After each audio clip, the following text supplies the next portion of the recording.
I thought we were going to get Frank a headset, let him just hang out right in front of us.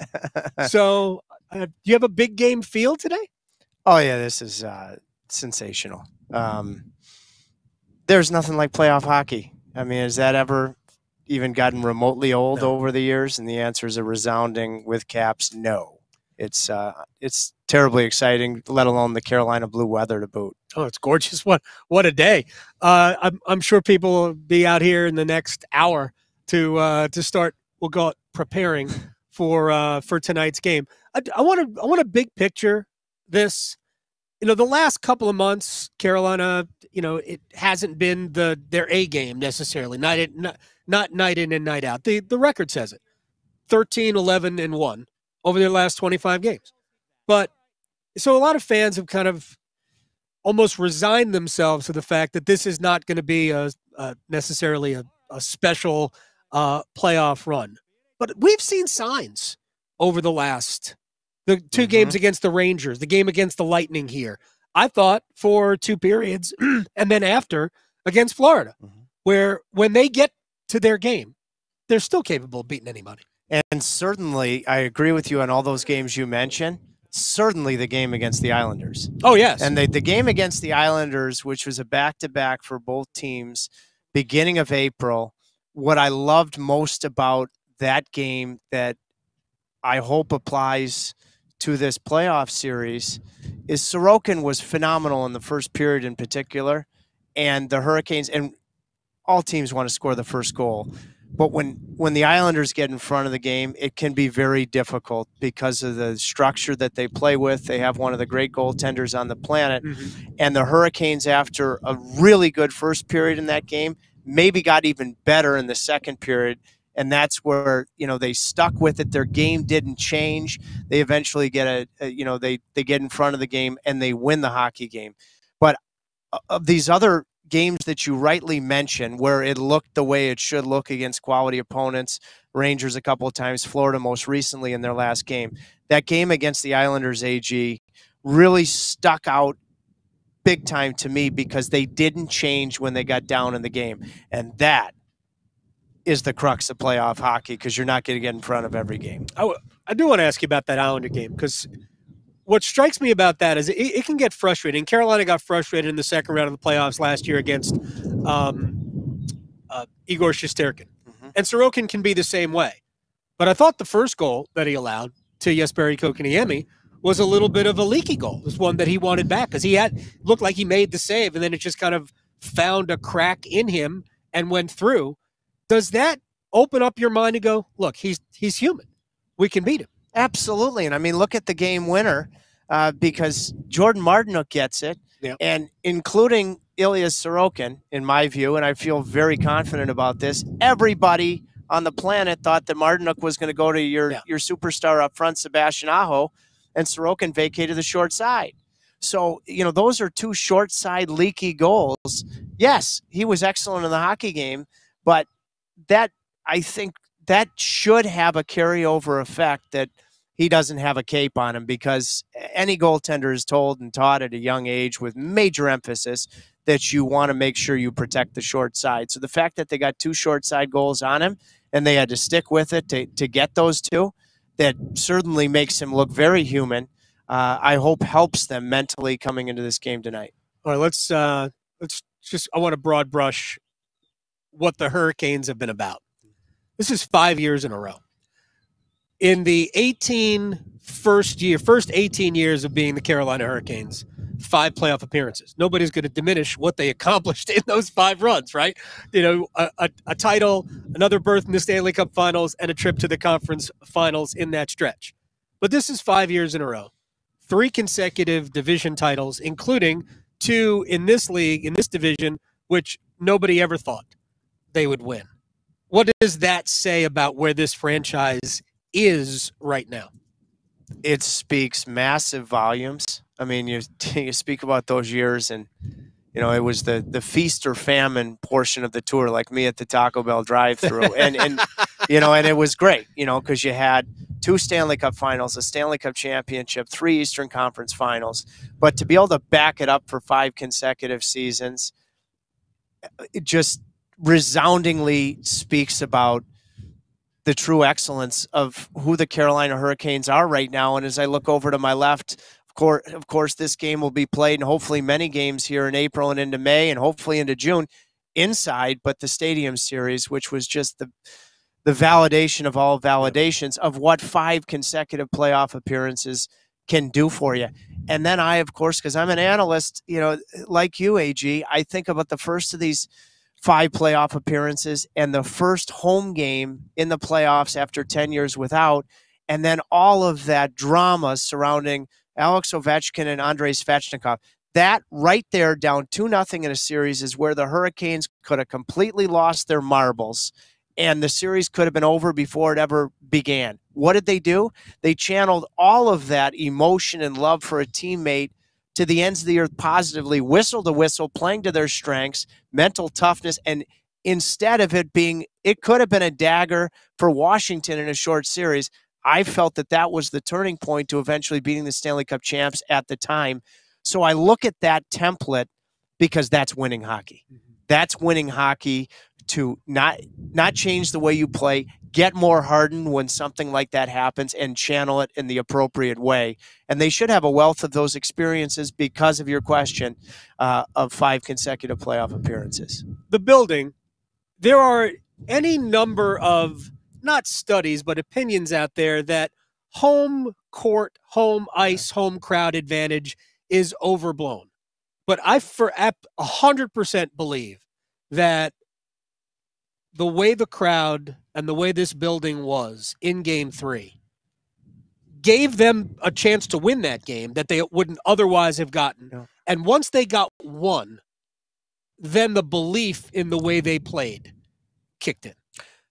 Great call. One of my game keys on television tonight, the first one is going to be ride the crowd, but don't play the crowd. And you're right. I'm thinking, if that game is in Washington, no, they're probably cooked. And so ride the crowd, be energized, let it empower you, but don't change the way you play. And historically, in the first round, the numbers don't lie. In the first round, home ice, I'm not going to say it can be a disadvantage, but it historically is not the advantage that it is when teams advance into the latter rounds. Why do I think that is? Because teams get so amped up. Sometimes they play with the crowd and they lose their game.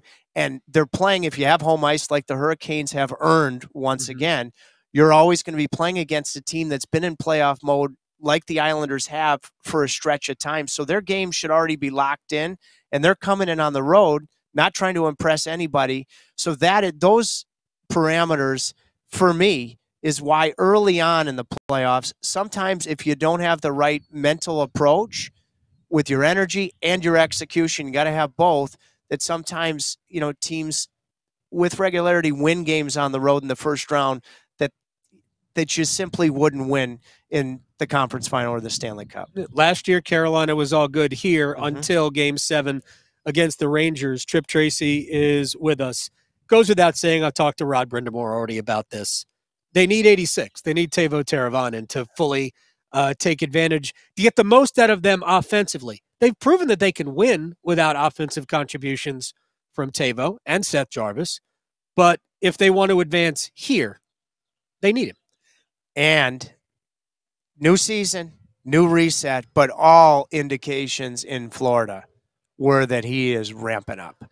I loved his game in Florida. I thought that there was another notch or two, maybe 3, of compete, urgency, the things that he does defensively. I thought he was outstanding in that game, which, knowing how much Teuvo loves this moment and hopefully many more to come, AG, and the fact that he opens so many things up. And I think if that first power play unit, or whatever power play unit he's on, if it's going to be successful, he's going to have to be a major straw that stirs the drink, establishing the shot, distributing the puck with pace in the proper places. If Thursday was an indicator of Teuvo, who's had a mediocre year, let's not kid ourselves, and mediocre might be kind. I think it's very kind. Yeah, but he loves the clutch. He's a Stanley Cup champion. He's an international performer. pretty much you can plug him in for it. I thought he ramped up very encouragingly against the Panthers Thursday. We didn't see, there was no morning skate officially. I mean, I saw the extras skating, so we know who the extras are. Freddie Anderson was on the ice. Jesse Puljujarvi was on the ice. That might surprise some people. And Dylan Coughlin and Calvin DeHaan were out there as well. So we know the group. Do you anticipate that we're going to see Aho with Teravainen and Jarvis again? Maybe to start. My one fear of those three guys playing against playing with each other, excuse me, is who's going to be the Energizer Bunny? Who's going to do the heavy lifting? Jarvis certainly has the will to do it. Can you create enough puck possession and hold on to pucks and create the room for Aho in particular and Teuvo to be able to do their thing? But you have last change at home, and we saw how invaluable that was, in particular in the first round against Bruce Cassidy at the time in the Boston Bruins against Bergeron and company. The Islanders really have three good sets of defensemen and four lines, but you have more control if you played those three guys together of who they play against. But that's my one fear when they are together is who is going to create the time and space. But then if you pull someone like, say, Jordan Martinook, just as an example. Now all of a sudden you're losing the identity of your team, your checking line. So I wouldn't be surprised if they start together. They're going to have to be effective with flat out quickness, puck retrievals, because they're obviously not an overly big or physical line. I thought they were that way in Florida in a game that, as it turned out, Carolina needed to win. Real quick about the Islanders before we say goodbye to Tripp. They get Matthew Barzal back. With Barzal and Horvat, small sample size, 6 of 17 on the power play. Without them, they're 30th in the league. So they're below Carolina on the power play. Special teams, obviously, always a big deal. But just aside from that, what does Barzal bring them? Barzal brings them tremendous playmaking. Over the years, whether it be Barry Trotz or now Lane Lambert, they're always trying to get him to shoot the puck more. But he is an elite playmaker. I look back to the 2019 second round as we enjoy these 5 consecutive years, and the Hurricanes really did a job of really containing a much younger Matthew Barzal. He had already blown up positively to some extent, but they did a great job being able to contain him. And you want to see if you can get to him early because he's coming off an injury. He and Bo Horvat, they've practiced a lot together. They had those limited games together to see what their chemistry is. And at the end of the day, this is a reset. You hope it's not a reset for Carolina's penalty kill. You hope that it carries right on into what it's done, because that's why the big picture approach of, I think, being more disciplined and pressure points was planned, and then the plan was stuck with. Which power play, both that limped into the playoffs, which one, I've seen it happen before, which one is going to lock itself in? Master the obvious point, whichever one does is going to have a big leg up in the edge in the series. All right, I lied. Antti Ranta gets the start tonight.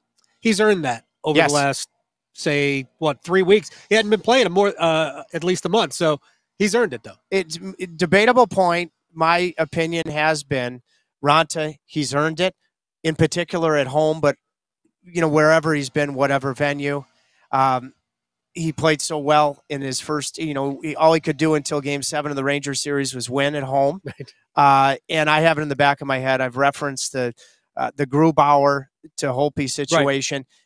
At some point, I would think, I hope not, but at some point, if you go to Anderson, you got a guy that it's him against the world. He has a guy that has a higher ceiling than Ranta, in my view. If you're going to go deep and win it and challenge for a Stanley Cup, conference final Stanley Cup, I personally believe Anderson's going to have to be the guy. I see how it plays out. It's very opinionated, but I like the way, for all the reasons that you just mentioned, that you start knowing, like I think about Grubauer and Holtby in the first round when they went on to win the Stanley Cup. You have that scenario, which I think is actually a great situation for a goaltender to come into with Freddie's talent of him against the world. You hope it never gets to that, but however it plays out, I do agree with this decision. Yeah, Auntie starts. Frank is he coming to the game tonight? No, he's not. Dennis is walking him around, and Frank is off of obedience training, and at some point, it's a very well behaved. At some point, I'll get into the details. He may or may not have chased down a chicken yesterday. Excellent. Yeah. So no, that's good. That's a great. There were sign. feathers everywhere. That's a great sign. That's Tripp Tracy. Love you. Love you too, man. Go. You don't have to get dressed tonight. Just come like this. Yeah, it's fine. I'm wearing a jacket. No, we don't need both of us doing that.